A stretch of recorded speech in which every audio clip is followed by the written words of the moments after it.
रहस्यमयी गर्भ।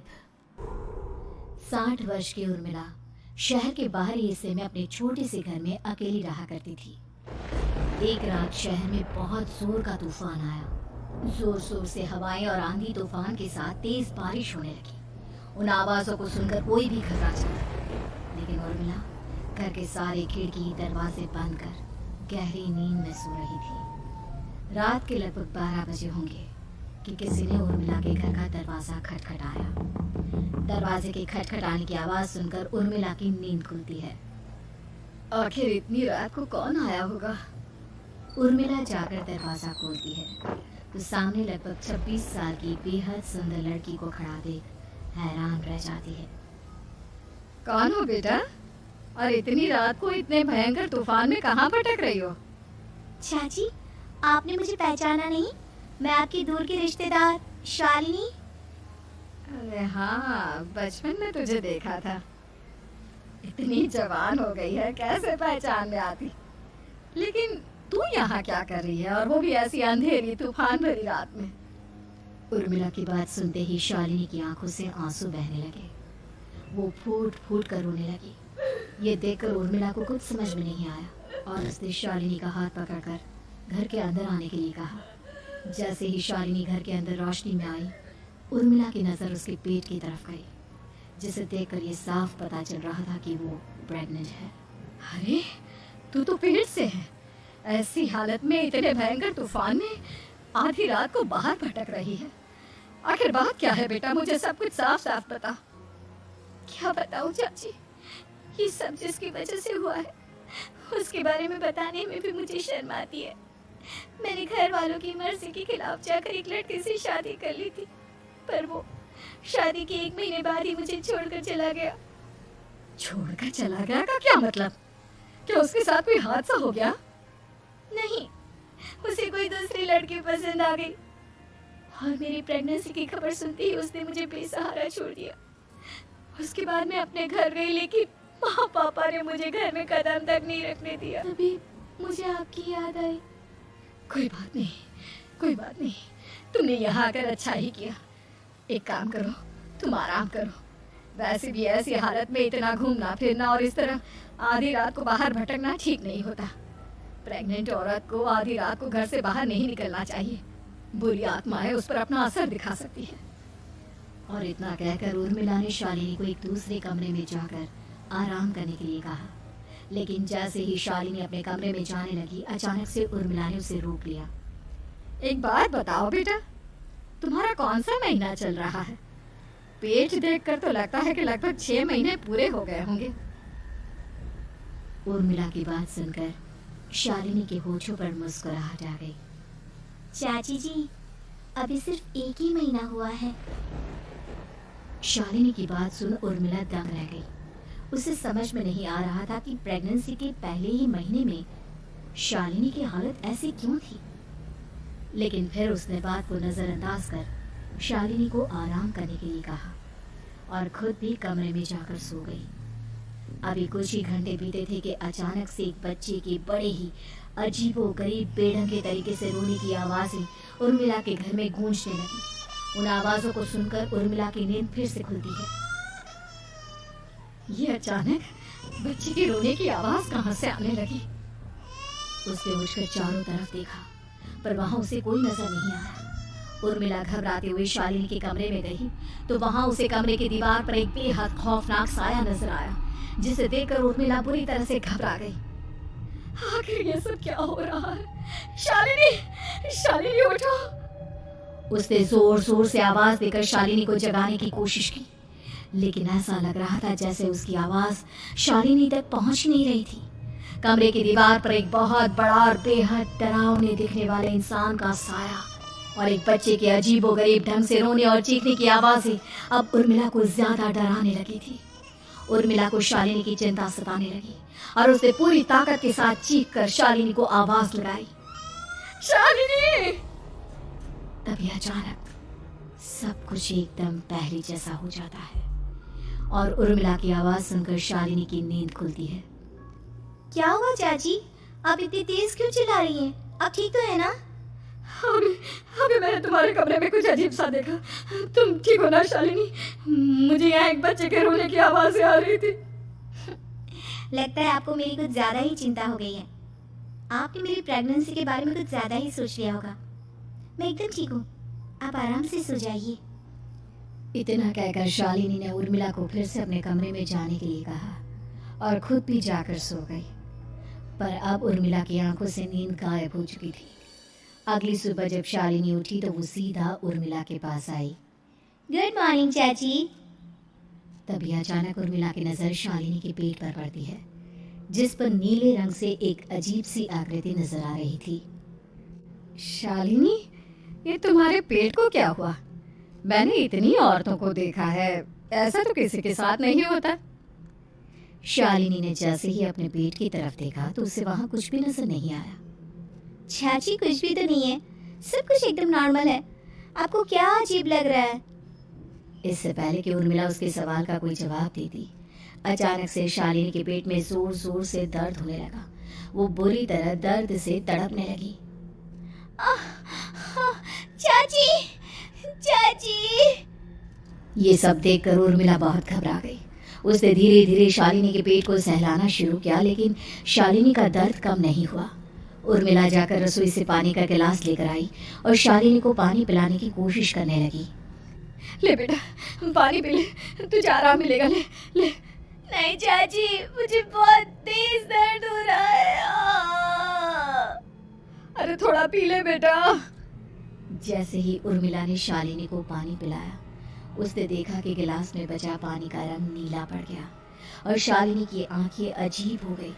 उसके पेट पर बच्चे का एक डरावना चेहरा नजर आने लगा। ये सब देखकर उर्मिला की डर से हालत खराब होने लगी, पर तभी शालिनी का दर्द ठीक हो गया। बेटी, अभी तुम्हारा दर्द ठीक है तो ऐसा करो, तुम थोड़ी देर आराम कर लो। शालिनी को आराम करने के लिए कहकर उर्मिला तेज कदमों से चलकर घर से बाहर निकल जाती है और पास ही रहने वाली एक औरत कालिंदी के पास पहुंचती है। अरे उर्मिला बहन, बड़े दिनों बाद दिखाई दी, क्या हुआ? बहुत घबराई हुई सी लग रही हो, सब ठीक तो है ना? क्या बताओ कालिंदी बहन, मेरी एक दूर की रिश्तेदार आई हुई है। वो पेट से है और उसके साथ ना अजीब अजीब चीजें हो रही है। अब उर्मिला सारी बात कालिंदी को बताती है, जिसे सुनने के बाद काले जादू और तंत्र विद्या की माहिर कालिंदी एक ताबीज बनाकर उसे देती है। बहन, मुझे शालिनी पर किसी बुरी आत्मा का साया लगता है। ये ताबीज ले जाओ, आज रात को 12 बजे उसे पहना देना, फिर सब ठीक हो जाएगा। उर्मिला ताबीज लेकर घर वापस आती है और अब आधी रात के होने का इंतजार करने लगती है। जैसे ही आधी रात होती है, वो नींद में सोई शालिनी को ताबीज पहना शांति से अपने कमरे में आकर अपने पलंग पर लेट जाती है। अब सब ठीक हो जाएगा। ये सोचकर उर्मिला शांति की एक सांस ही लेती है कि तभी अचानक उसकी आंखों के सामने कुछ ऐसा आता है जिसे देखकर उर्मिला डर से चीखने लगती है। तुम कौन हो? कौन हो तुम? जाओ यहाँ से, जाओ जाओ यहाँ से। तभी उर्मिला की एक जोरदार दर्द भरी डरावनी चीख वहां पर गूंज गई। उर्मिला की आंखों के सामने एक बच्चा खड़ा हुआ था, जिसका पूरा शरीर किसी बूढ़े की तरह नजर आता था, लेकिन मुंह किसी नवजात बच्चे की तरह था। उसकी आंखें गुस्से से लाल थी और वो घूर घूर कर उर्मिला की तरफ देखा जा रहा था। कौन हो तुम? कौन हो? उर्मिला के चीखते ही वो बच्चा जोर जोर से रोने लगा। घबराकर उर्मिला ने अपने हाथों को अपने कानों पर रख लिया। उसकी समझ में नहीं आ रहा है कि आखिर ये सब उसके साथ क्या हो रहा है। कौन हो तुम? कौन हो? क्या चाहते हो मुझसे? जाओ जाओ यहाँ से, आखिर तुम हो कौन? तभी अचानक से उर्मिला के पूरे घर में लाल रंग की रोशनी फैल गई। वो बच्चा धीरे धीरे कदमों से चलता हुआ उर्मिला की तरफ बढ़ने लगा। किसी नवजात पैदा हुए बच्चे के जैसे उसके रोने की आवाज अब उर्मिला के कानों में गूंज रही थी। लेकिन कुछ ही सेकंड में वो चुप हो गया और उसने बेहद खतरनाक आवाज में उर्मिला के सवाल का जवाब दिया। मैं वो हूँ जो अब तक पैदा नहीं हुआ, लेकिन जब मैं पैदा हो जाऊंगा तो वो होगा जो अब तक कभी नहीं हुआ। ये क्या कहना चाहते हो तुम? ऐसा क्या हुआ जो अब तक नहीं हुआ? तबाही होगी, तबाही। सब कुछ खत्म हो जाएगा और ये जो लड़की मुझे जन्म देने वाली है, मैं उसका खून पी जाऊंगा, सारा खून। उस बच्चे की बात सुनते ही उर्मिला बुरी तरह घबरा गई। उसका एक बुजुर्ग आदमी जैसा शरीर, एक नवजात बच्चे जैसा चेहरा, ये दोनों ही बातें उर्मिला की समझ से बाहर थी। तभी वो बच्चा अचानक गायब हो गया। घर का माहौल फिर से पहले जैसा हो गया। लाल रंग की रोशनी भी अब गायब हो चुकी थी। उर्मिला दौड़कर शालिनी के कमरे में पहुंची, जहां वो गहरी नींद में सोई हुई थी, पर उसके गले का ताबीज गायब हो चुका था। उठो उठो शालिनी, उठो बेटा, मुझे तुमसे जरूरी बात करनी है। अरे चाची क्या हुआ? इतनी रात को आप परेशान क्यों कर रही हैं? सब ठीक है ना? अभी जब तुम सो रही थी ना, तो मैंने तुम्हारे गले में एक ताबीज पहनाया था। कहाँ गया बेटा, बताओ मुझे। शालिनी ने चारों तरफ अपनी नजरें घुमाकर देखा, लेकिन वहां पर कोई ताबीज नहीं था। वह हैरानी से उर्मिला के चेहरे की तरफ देखने लगी। उसे समझ में नहीं आ रहा था कि आखिर उर्मिला किस ताबीज के बारे में बात कर रही थी। नहीं चाची, यहाँ कोई ताबीज नहीं है। लगता है आपने कोई बुरा सपना देखा है। मैंने कोई बुरा सपना नहीं देखा। खैर छोड़ो, तुम अब सो जाओ, फिर सुबह बात करते हैं। डर और घबराहट की वजह से उर्मिला की आंखों से नींद तो जैसे बिल्कुल गायब हो गई थी। अगली सुबह उर्मिला बिना कोई देर किए गांव के बाहर एक छोटी सी झोपड़ी में रहने वाले बूढ़े पंडित के पास पहुंची। पंडित जी, मेरी मदद कीजिए। अरे आओ आओ उर्मिला, क्या हुआ? सब ठीक तो है ना? क्या बताओ पंडित जी, बहुत बड़ी मुसीबत है। मेरी दूर की एक रिश्तेदार लड़की पेट से है और उसके साथ बहुत डरावनी चीजें हो रही है। कल रात को तो एक अजीब सा दिखने वाला बच्चा मेरी आंखों के सामने आकर खड़ा हो गया था। ये तुम क्या कह रही हो? मुझे साफ साफ बताओ कि आखिर तुमने क्या देखा? उर्मिला ने अपने साथ हुई बीती रात की पूरी घटना पंडित जी को बताई, जिसे सुन पंडित जी के माथे पर चिंता की लकीरें उभर आई। अनर्थ होने वाला है, अनर्थ। बरसों पहले भी उस हैवान ने एक लड़की के पेट से जन्म लिया था और उसके बाद उस शहर को पूरी तरह से तबाह कर दिया। कैसी विपदा पंडित जी, कैसी बात कर रहे हैं आप? बताइए मुझे, और इसका उपाय क्या है? इसका उपाय तो है, लेकिन बहुत कठिन है। हो सकता है कि उस उपाय को करने के दौरान तुम्हारी जान भी चली जाए। मुझे मेरी जान की कोई परवाह नहीं, पर आप जिस तबाही के बारे में बात कर रहे हैं, बस वो नहीं होनी चाहिए। लाखों लोगों की जान बचाने के लिए मैं कुछ भी करूंगी। तो ठीक है, मेरी बात ध्यान से सुनो। बरसों पहले एक भयानक तांत्रिक ने अपनी तंत्र क्रिया के जरिए एक मासूम लड़की के साथ रिश्ता बनाकर उसके पेट से जन्म लिया था।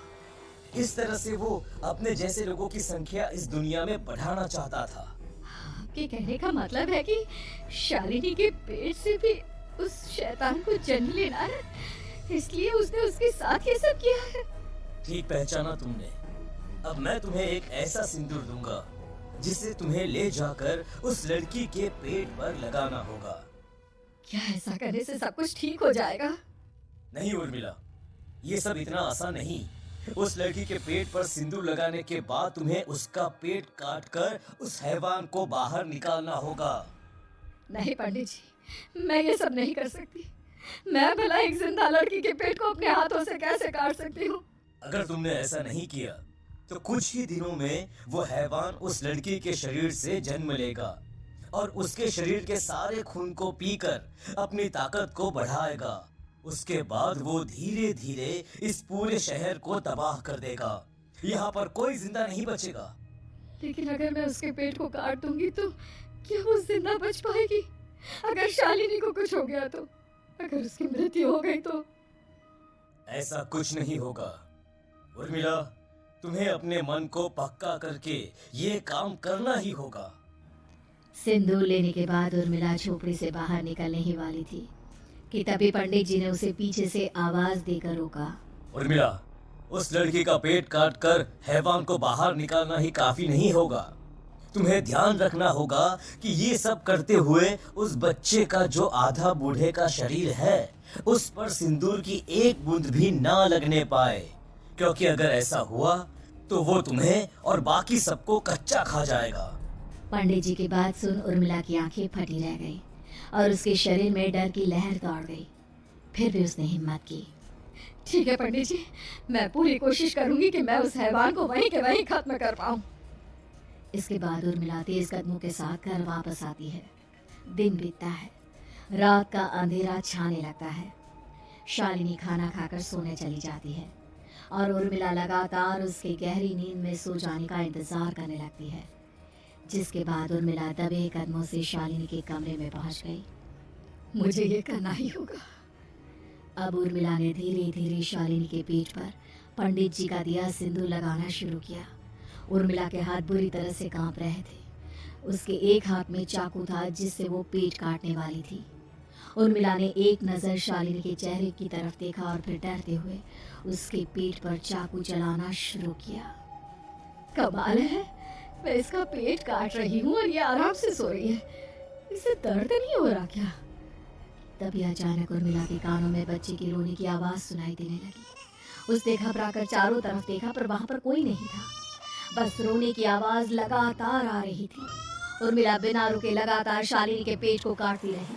उसे इस बात का भी ध्यान रखना था कि सिंदूर बच्चे के बूढ़े आदमी वाली शरीर के हिस्से पर ना लगे। कुछ ही देर में वो हैवानी बच्चा उर्मिला के हाथों में था। उसने बड़ी ही सावधानी से उस बच्चे को बाहर निकाला और पंडित जी के कहे अनुसार उसे घर से दूर जलाने के लिए ले गई। पर तभी उसके सामने वही बूढ़े शरीर और बच्चे के चेहरे वाला बच्चा आ गया। अपनी गोद में और सामने भी बच्चे को देखकर उर्मिला हैरान रह गई। मुझे मारोगी? मुझे इतनी हिम्मत कैसे है तुम्हारी? तुम पैदा नहीं हुए हो और मुझे पता है जब तक तुम्हारा जन्म नहीं हो जाता तो मुझे कुछ नहीं कर सकते। इतना बोलते ही उर्मिला तुरंत उस बच्चे को घास के ढेर पर फेंककर उसमें आग लगा देती है, जिसके तुरंत बाद वो बूढ़े आदमी के शरीर और बच्चे के चेहरे वाला अजीब तांत्रिक का भूत भी वहां से गायब हो जाता है। कुछ देर बाद उर्मिला घर पहुंचती है तो वो ये देखकर हैरान रह जाती है कि शालिनी का पेट अपने आप जुड़ चुका था। शुक्र है भगवान का और उन पंडित जी का, अब सब ठीक हो जाएगा। सुबह शालिनी सोकर उठती है तो अपना पेट देख बुरी तरह घबरा जाती है। चाची, चाची ये सब क्या हो गया? मेरा पेट अचानक कम कैसे हो गया? मेरा बच्चा कहाँ गया चाची? बेटी, वो बच्चा नहीं एक खतरनाक तांत्रिक था जो तुम्हारी कोख से जन्म लेकर सबको मार देना चाहता था। वो पैदा होते ही तुम्हारी जान भी ले लेता, इसलिए मैंने पंडित जी के बताए उपाय से उसका खात्मा कर दिया है। अब सब ठीक है।